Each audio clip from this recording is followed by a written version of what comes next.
Cake Creations. සුබ දවසක්. අදත් මම ඔයාලා හමුවට ආවේ තවත් වටින කියන පාඩමක් අරගෙන. මගේ කලින් වීඩියෝ එක නරඹුවා නම් මේ වීඩියෝ එක මග අරින්න එපා. මුලින්ම කියන්න ඕනේ ඔයාලට මේ වගේ තවත් වටින කියන වීඩියෝ නරඹන්න කැමති නම් මගේ channel එක subscribe කරන්න. ළඟම තියෙන bell icon එකත් click කරලා යන්න.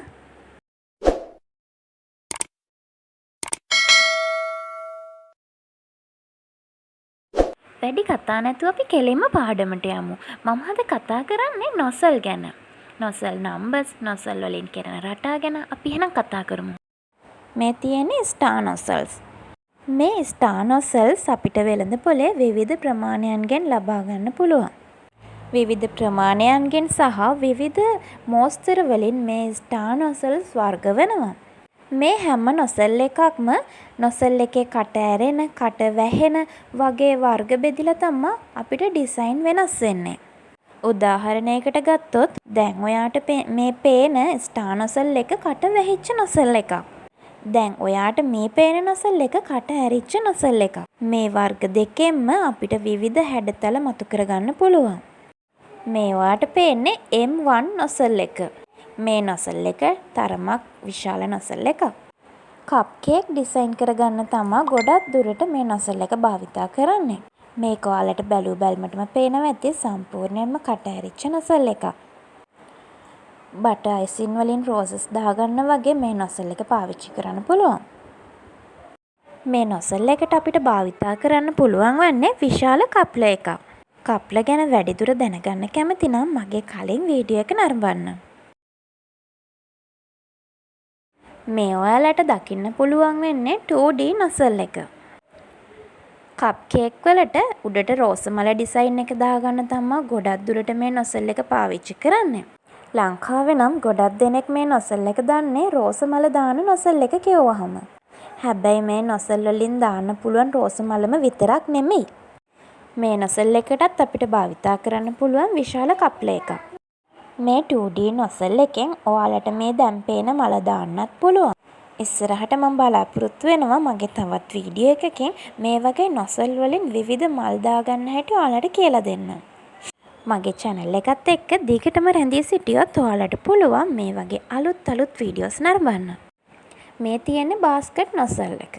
කේක් එක මල් බාස්කට් එකක් විදියට හදද්දි තමයි අපි ගොඩක් දුරට මේ nozzle එක පාවිච්චි කරන්නේ. මේ nozzle උත් අපිට විවිධ ප්‍රමාණයන්ගෙන් ලබා ගන්න පුළුවන්.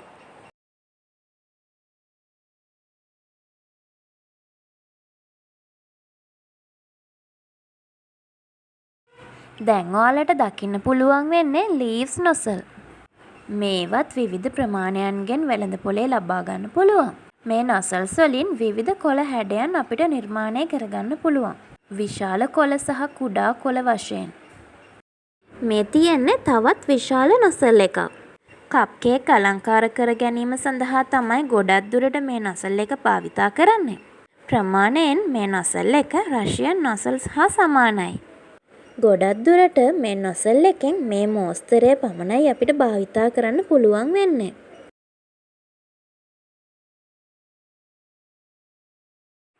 මේ nozzle එකට අපි writing nozzles කියලාත් කියනවා.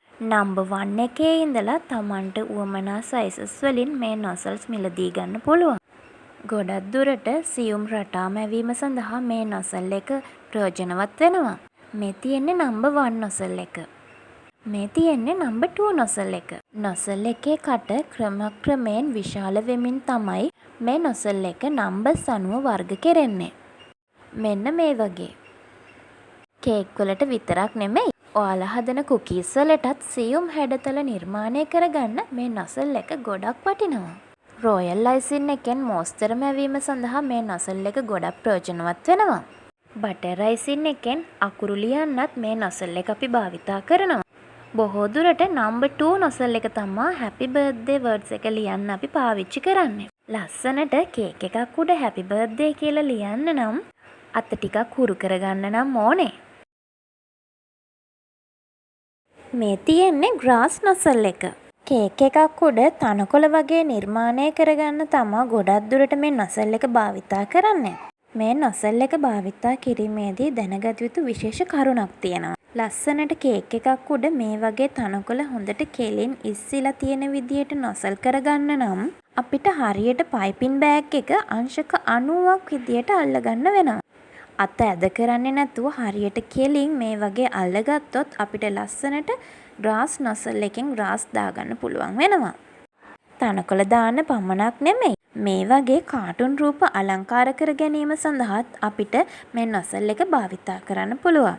තවද ටෙඩි කේක් එකක් නිර්මාණය කර ගැනීම සඳහාත් මේ නොසල් එකම අපිට භාවිතා කරගන්න පුළුවන්.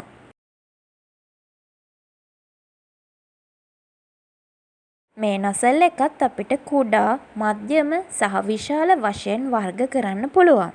බොහෝ දුරට මධ්‍යම ප්‍රමාණයේ නොසල් එක තමයි අපිට භාවිතා කෙරෙන්නේ. මේ තියෙන්නේ පෙටල් නොසල් එක. මේ නොසල් එකෙනුත් ඔයාලට රෝස මල නිර්මාණය කරගන්න පුළුවන්. රෝස මල පමණක් නෙමෙයි මේ වගේ විවිධ මල් මෝස්තර නිර්මාණය කරගන්න පුළුවන්. තනි පෙත්තෙන් පෙත්ත දාලා තමයි මේ විදියට මල් නිර්මාණය කරගන්න ඕනේ. මේ පෙටල් නොසල් එකෙන් මල් නිර්මාණය කරගන්න හැටි මම වෙනම වීඩියෝ එකකින් ඔයාලට ගෙන එන්නම්. මේ තියෙන්නේ රෂියන් නොසල්ස්. තරමක් විශාල නොසල් එකක්. විවිධ මෝස්තරයන්ගෙන් ඔයාලට ලබා ගන්න පුළුවන්. බටර් අයිසින් වලින් කේක් එකක් අලංකාර කර ගැනීම සඳහා නූතනයේදී අපිට ලැබුණු අලුත්ම මෙවලමක්. අද මම ඔයාලට කියලා දුන්නේ මූලික නොසල් වර්ග කිහිපයක් ගැන. ඉතින් මං හිතනවා මේ නොසල් පාඩම ඔයාට ගොඩක් වැදගත් වෙයි කියලා. තවත් වැදගත් කරුණක් තියෙනවා. තව පොඩ්ඩෙන් මට ඒක කියන්න අමතක වෙනවා. ඔයාලා නොසල් මිලදී ගනිද්දී මේ ගැන පොඩ්ඩක් අවධානය යොමු කරන්න. වෙළඳ පොලේ දැන් ගොඩක් දුරට නොසල් බොක්ස් එක මිලදී ගන්න තියෙනවා. මෙන්න මේ වගේ එකක්. නොසල් මිලදී ගැනීමේදී නම් මගේ අදහස වන්නේ මේ බොක්ස් එක නම් මිලදී ගන්න එපා. ඔයාට අවශ්‍ය නොසල් එක වෙන වෙනම මිලදී ගන්න. මොකද මේ නොසල් බොක්ස් එකේ ගොඩක් නොසල්ස් අපිට නිතරම ප්‍රයෝජනවත් වෙන්නේ නැහැ. ඔයාට අත්‍යවශ්‍යම නොසල් එක මිලදී ගත්තොත් ඔයාට එතනදී මුදල් ඉතිරියක් සිදු කරගන්න පුළුවන්. එක නොසල් එකකින් අපිට එක මෝස්තරයකට පමණක් නෙමෙයි යන්න පුළුවන් වෙන්නේ. ඔයාගේ නිර්මාණශීලී හැකියාව අනුව පයිපින් කරද්දී ඔයාගේ අත හැඩ කරමින් ඔයාට විවිධ මෝස්තර එකම නොසල් එකෙන් මවා ගන්න පුළුවන්. ඉතින් මේ කතා කරන මොහොතේත් මගේ ළඟ තියෙන්නේ නොසල් කිහිපයක් පමණයි. අදටත් ඒ නොසල් ටික මට මදි වෙලා නැහැ. ඒ නොසල් වලින් ගොඩාක් නිර්මාණ කරන්න පුළුවන්. කේක් කලාවේ ඉදිරියට යන්න කැමති නම් ඔයාලටත් මේ මූලික නොසල් ටික පමණක් ළඟ තියාගත්තොත් මම හිතනවා ගොඩක් ප්‍රමාණවත් කියලා. ඒ වගේම තමයි අයිසින් නොසල් කිරීම කියන්නේ එක්තරා විදියක භාවනාවක්. කේක් එක අයිසින් කරද්දී එහෙම නැත්නම් නොසල් කරද්දී හිත එක තැනක තියාගෙන කරොත් ඒ කියන්නේ අයිසින් කරන එකටම අපි අවධානය යොමු කරලා අයිසින් කරොත් ඔයාගේ කේක් එකේ අවසානෙට ඔයාට ලස්සන නිමාවක් දැක ගන්න පුළුවන්. ඔයාගේ අතින් මේ නිම වෙන කේක් එක පිරිසිදු ලස්සන පැහැදිලි කේක් එකක් නම් ඔයාට මේ කේක් කලාවේ ගොඩක් ඉදිරියට යන්න පුළුවන්.